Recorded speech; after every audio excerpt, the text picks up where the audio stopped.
Halo semuanya. Kalian pasti pernah deh dapat chat yang katanya kalian menang hadiah padahal nggak ikut apa-apa. Atau tiba-tiba ada yang nawarin kerjaan online, tapi kalian harus setor uang duluan. Atau yang paling ngeselin, udah percaya sama teman sendiri, malah dibawa kabur duit tabungan kalian. Memang ya, kita ini sekarang hidup di zaman yang makin canggih.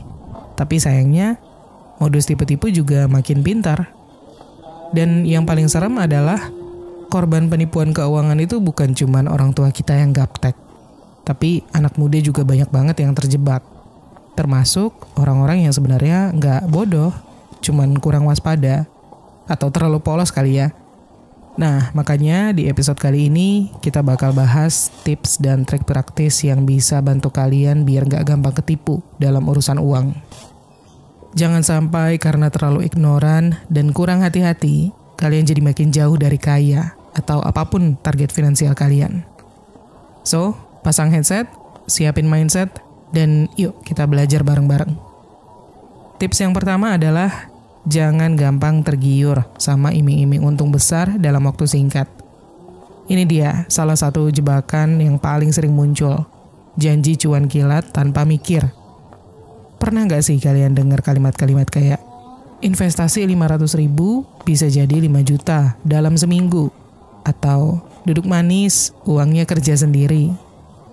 Nah, kalimat-kalimat begitu tuh biasanya bukan motivasi, tapi umpan.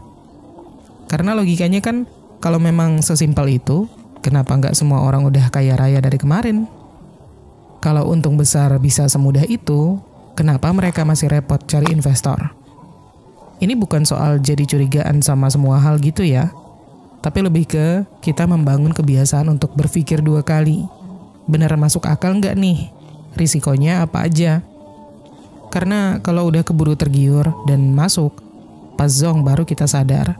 Dan sayangnya, uang yang udah hilang biasanya nggak balik.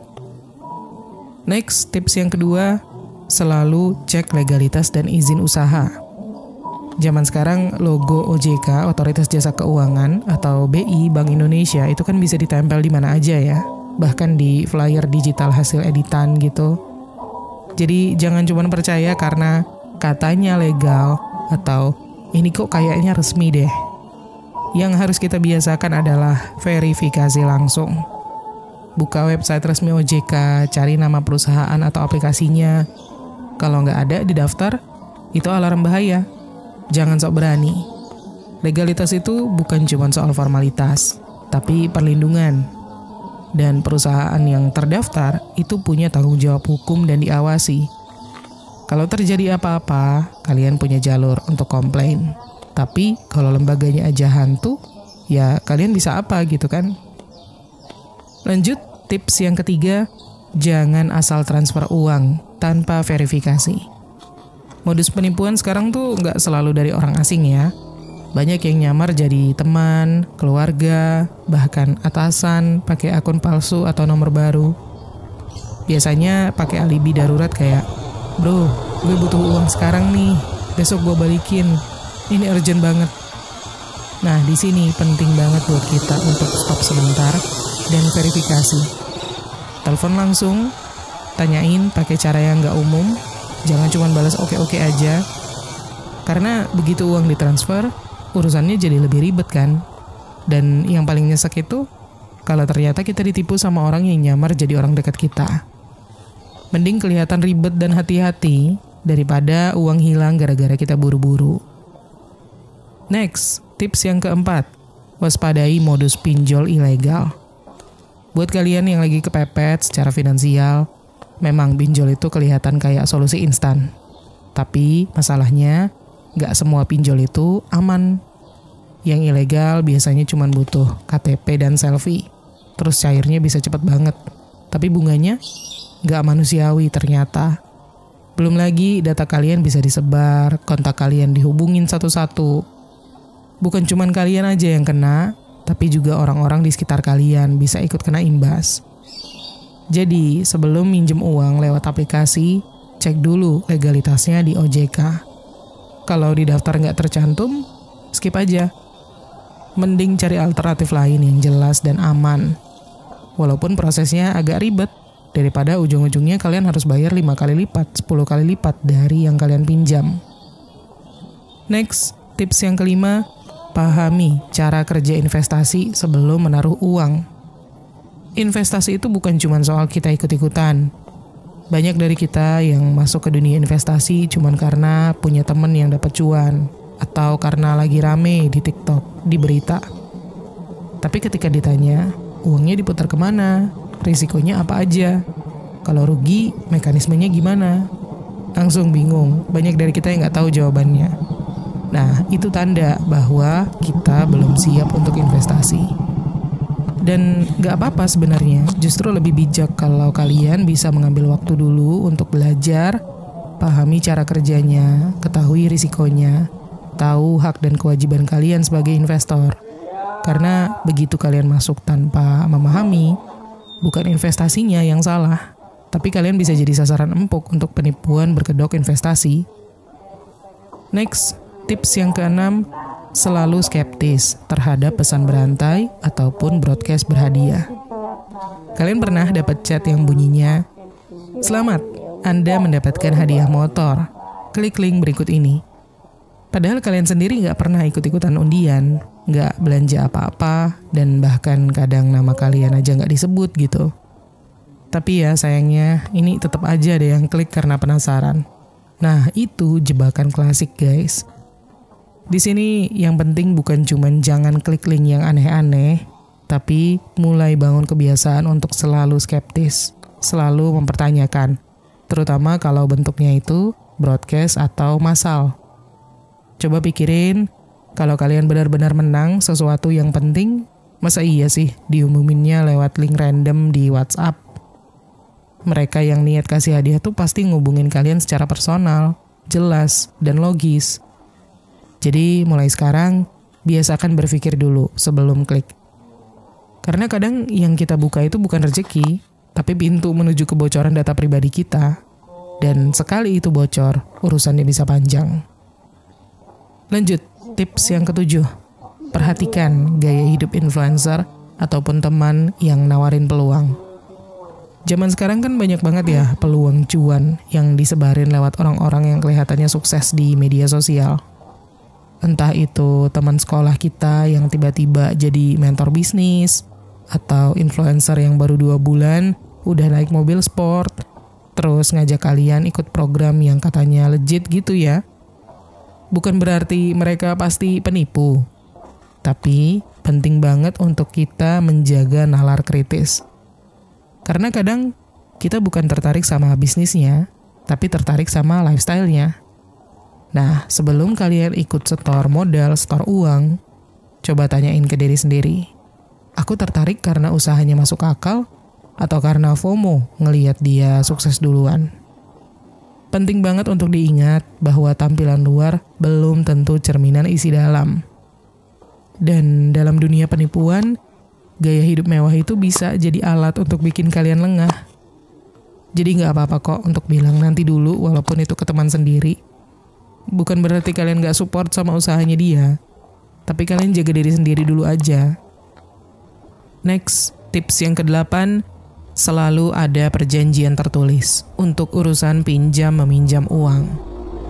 Topik ini rada sensitif ya, karena memang kita hidup di budaya yang kuat banget sama rasa gak enakan.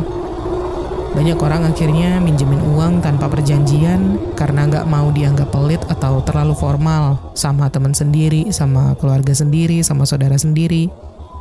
Padahal justru di situ celahnya. Karena ketika hubungan personal masuk ke wilayah finansial tanpa kejelasan, risikonya bukan cuma uang hilang aja, tapi hubungan jadi rusak. Kalau kalian udah niat membantu, bantu sekalian dengan cara yang benar.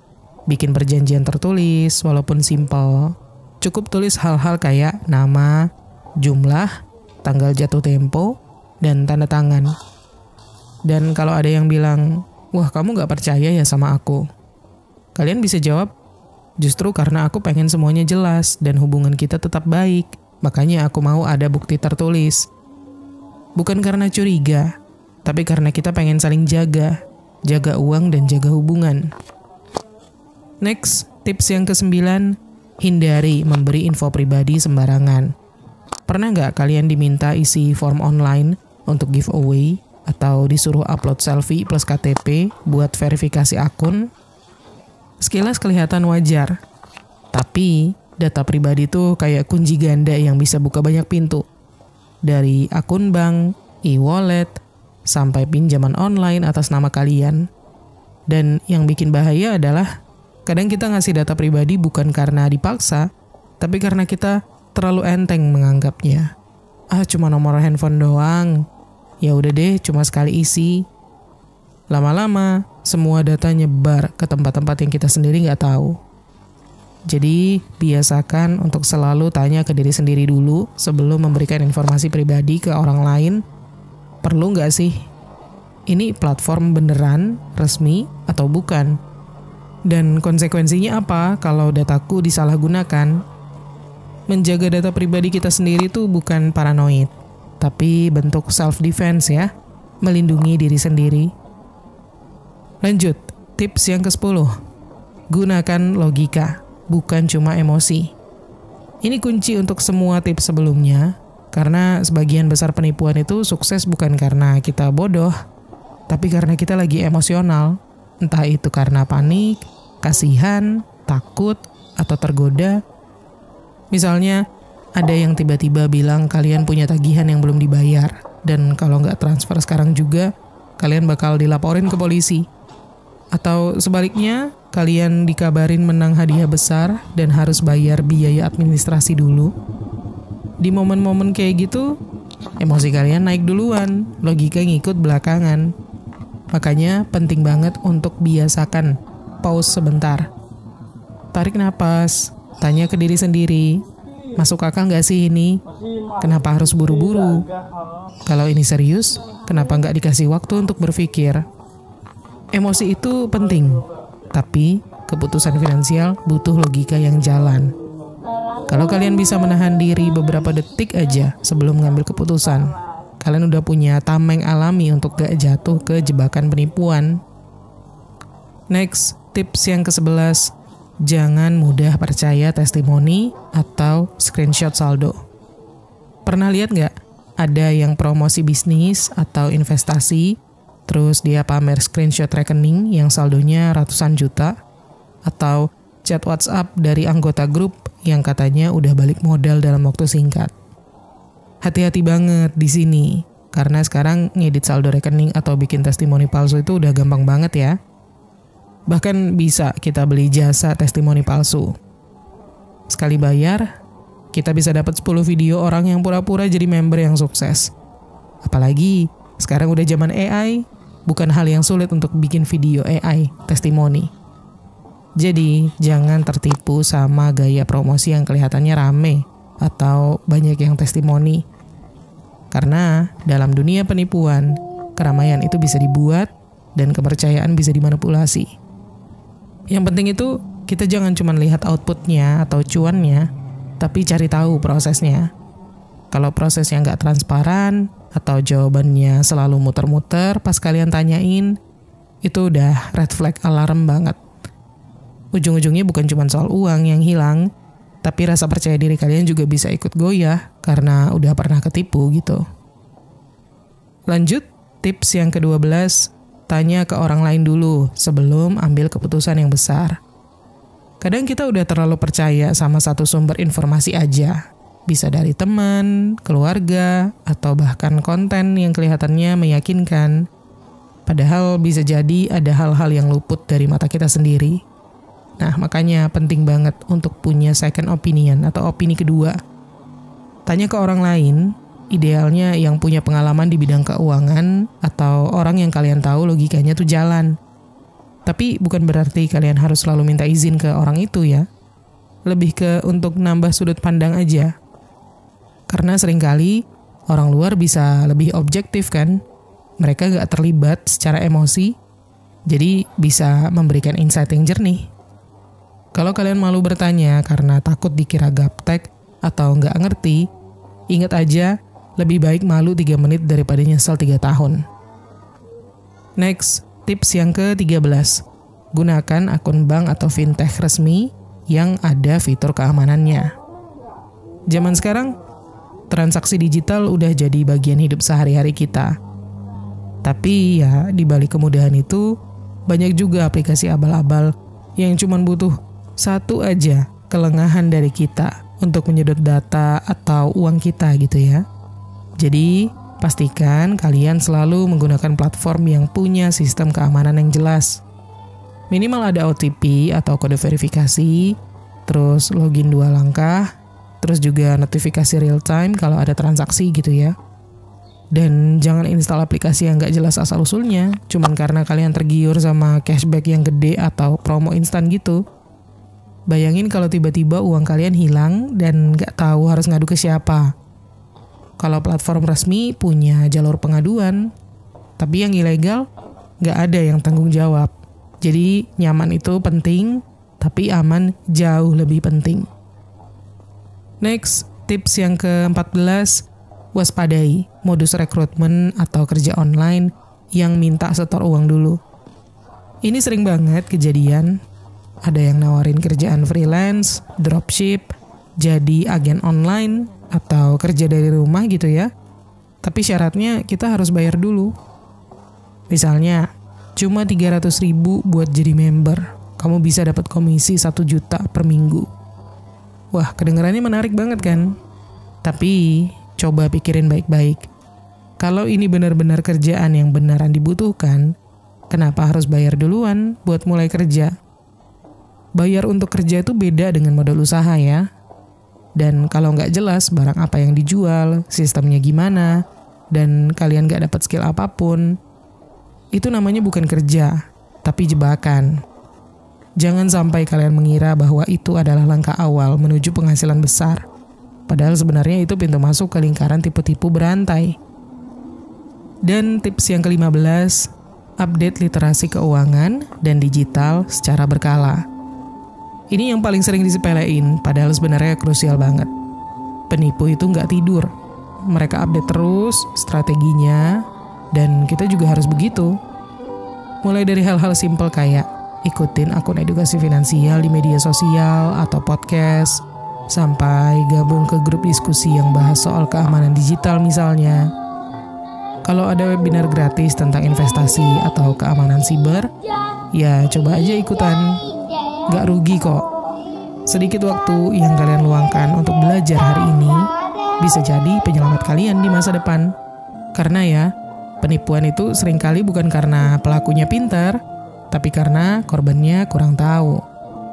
Dan bukan salah kalian kalau belum tahu, tapi bakal jadi kerugian kalian sendiri kalau udah tahu risikonya tapi nggak ngapa-ngapain.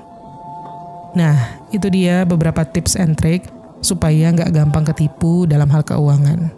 Gimana, kalian setuju nggak? Atau ada cara-cara lain nih yang belum dibahas? Langsung aja tulis di kolom komentar ya. Intinya, penipu makin pintar, tapi kita juga bisa jadi lebih pintar dari mereka. Jangan buru-buru percaya, jangan gampang tergiur, dan yang paling penting, jaga logika, bukan cuma dompet. Oke, gitu aja untuk episode kali ini. Semoga berguna, dan terima kasih udah nonton. Kita ketemu lagi di Menuju Kekayaan episode berikutnya.